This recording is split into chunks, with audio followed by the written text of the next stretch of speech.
વારંવાર જે માના હૃદયના આપણે જે ભાષામાં સાંભળીએ છીએ એ આપણી માતૃભાષા.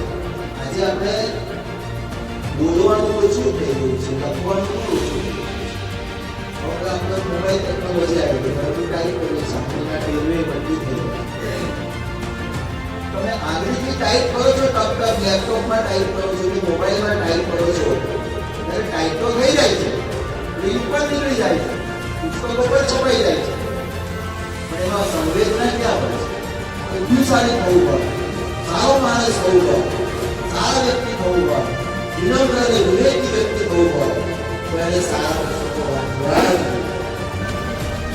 રેલવે સ્ટેશન અંગ્રેજીમાં જોઈએ, એનું ગુજરાતી શબ્દ કોઈ કહેશે ને, રેલવે સ્ટેશન અગ્નિરથ વિરામ સ્થળ, એટલો સરસ એટલે મને મંગળવાર પહેલી રૂપિયા નાખનાર ગુજરાતી હશે.